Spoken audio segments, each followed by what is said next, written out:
ഏഴാം ക്ലാസ്സിന്റെ പുതിയ സോഷ്യൽ സയൻസ് പഠിച്ചവർക്ക് അറിയാം നല്ല രീതിയിൽ പ്രയാസമുള്ള ഭാഗങ്ങളുണ്ട്.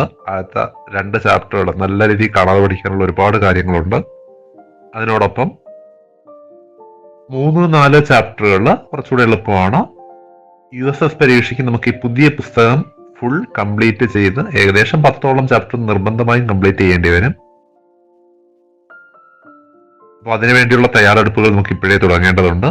നമുക്ക് ഓരോ ദിവസവും ഒരു 10 ചോദ്യം വെച്ച് പഠിച്ചു പോകാം. ഈ ചോദ്യങ്ങളും മൾട്ടിപ്പിൾ ചോയ്സ് ക്രമത്തിലോ അല്ലെങ്കിൽ നോട്ട് എഴുതിയെടുക്കാൻ പറ്റുന്ന ക്രമത്തിലോ ഇംഗ്ലീഷ് മീഡിയത്തിനും മലയാളം മീഡിയത്തിനുമായിട്ട് നൽകുന്നുണ്ട്. നിങ്ങൾക്ക് ഇതിനുവേണ്ടി ഒരു പ്രത്യേക ബുക്ക് വാങ്ങിക്കുകയോ അതിൽ എഴുതിയെടുത്ത് ദിവസവും പഠിക്കുകയോ ചെയ്യാവുന്നതാണ്. നമുക്ക് ആദ്യത്തെ ചോദ്യത്തിലേക്ക് കടക്കാം. In which present day state is Hampi located?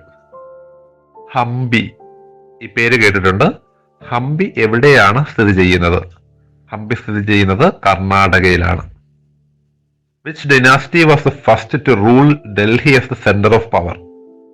ഡൽഹിയിൽ ആദ്യമായിട്ട് അധികാരത്തിൽ വന്നത് ആരാണ്? ഇത് 6ാം ക്ലാസ്സിൽ പഠിച്ചതായതുകൊണ്ടാണ് ഈ ടോപ്പിക് ഇവിടെ തന്നത്.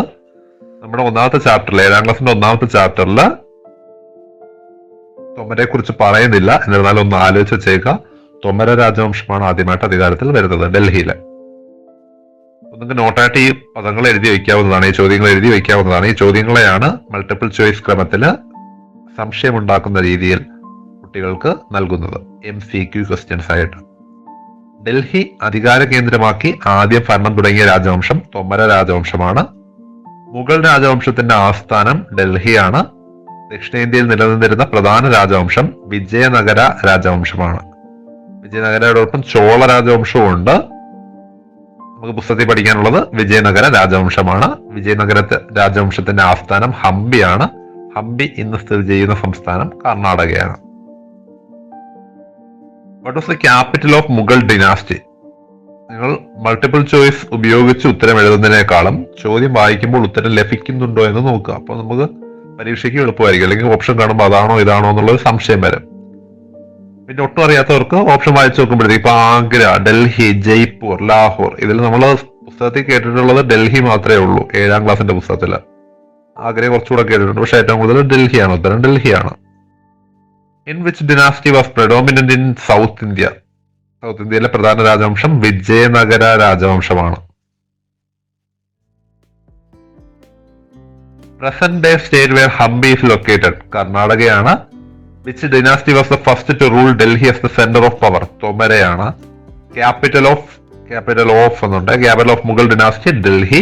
The main dynasty that existed in South India Vijayanagara dynasty. Capital of Vijayanagara dynasty Hampi. ഇത് ഇംഗ്ലീഷ് മീഡിയം പരീക്ഷ സെലക്ട് ചെയ്യുന്നവർക്ക് വേണ്ടിയുള്ളതാണ്. Medium of question selected as English. അത്തരത്തിലുള്ള കുട്ടികൾക്ക് വേണ്ടിയാണ് ഈ ഒരു ഭാഗം നൽകിയിട്ടുള്ളത്. മലയാളം മീഡിയത്തിൽ പരീക്ഷ എഴുതുന്നവർക്ക് മലയാളവും ഇംഗ്ലീഷ് മീഡിയത്തിന് ഇംഗ്ലീഷും ഉപയോഗിക്കാവുന്നതാണ്. What was the capital of Vijayanagara dynasty? Vijayanagara സാമ്രാജ്യത്തിന്റെ തലസ്ഥാനം ഏതാണ്? ഹംപിയാണ്. Who was responsible for drafting the constitution of India? Indian constitution draft ചെയ്യുന്നതിൽ പ്രധാന പങ്ക് വഹിച്ചത് ആരാണ്? BR അംബേദ്കർ ആണ്. ഭരണഘടനയുടെ ശില്പി എന്നറിയപ്പെടുന്നത് BR അംബേദ്കർ ആണ്. ഭരണഘടന നമ്മുടെ 1ാമത്തെ ചാപ്റ്ററിൽ വരുന്നതല്ല, എങ്കിലും ആദ്യമേ നമ്മുടെ പുസ്തകത്തിൽ പ്രിയാമ്പിൾ നൽകിയിട്ടുള്ളത് കൊണ്ടാണ് ഈ ഒരു ഭാഗം ചോദ്യമായിട്ട് ഈ കൂട്ടത്തിൽ നൽകിയിട്ടുള്ളത്. നമ്മുടെ പുസ്തകത്തിന്റെ 1ാമത്തെ പേജ്, എല്ലാ പുസ്തകങ്ങളുടെ 1ാമത്തെ പേജിൽ പ്രാവശ്യം ആമുഖം ചേർത്തിട്ടുണ്ട്. ഭരണഘടനയുടെ ആമുഖം ചേർത്തിട്ടുണ്ട്, പ്രിയാമ്പിൾ ചേർത്തിട്ടുണ്ട്. അതൊന്ന് വായിച്ചു നോക്കുക. Who wrote the preamble of Indian constitution? Indian കോൺസ്റ്റിറ്റ്യൂഷന്റെ ആമുഖം എഴുതി തയ്യാറാക്കിയത് ജവഹർലാൽ നെഹ്റു ആണ്. Which country is known as the largest democracy in the world? ലോകത്തിലെ ഏറ്റവും വലിയ ജനാധിപത്യ രാജ്യം ഇന്ത്യയാണ്. In which country has the largest written constitution in the world? ലോകത്തിലെ ഏറ്റവും വലിയ എഴുതപ്പെട്ട ഭരണഘടനയും ഇന്ത്യയുടേതാണ്.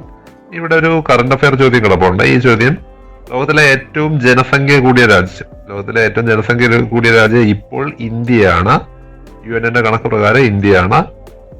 ചൈന 2ാം സ്ഥാനത്താണ്. അത് മാറിയിട്ടുള്ള ഒരു കണക്കാണ്, അതൊന്ന് ശ്രദ്ധിച്ചോളെ. തൊട്ടടുത്തത് Vijayanagara dynasty ruled primarily over which part of India? അത് സൗത്ത് ഇന്ത്യയിലാണ്. Hampi was the capital of which historic dynasty? Hampi വിജയനഗരിയുമായിട്ട് ബന്ധപ്പെട്ട് വരുന്നതാണ്. ചോദ്യങ്ങൾ പല രീതിയിൽ ഓർത്തിരിക്കാൻ വേണ്ടിയാണ് ഇങ്ങനെ മാറ്റി മാറ്റി ചോദിക്കുന്നത്. What does the constitution of India represent? നമ്മുടെ ഭരണഘടന എന്തിനെ പ്രതിനിധാനം ചെയ്യുന്നു? It is the legal framework and governance. It is the authentic document എന്ന് വേണമെങ്കിലും പറയാം. Who was involve in the drafting of Indian constitution? Draft എന്ന വാക്ക് കണ്ടു കഴിഞ്ഞാൽ അത് അംബേദ്കറിനെ ആലോചിച്ചേക്കുക. Ambedkar. In which state in India is the historic site of Hampi? Hampi സ്ഥിതി ചെയ്യുന്നത് കർണാടകയിലാണ്. ഇപ്പോൾ നമ്മൾ ആദ്യത്തെ ക്ലാസ്സിൽ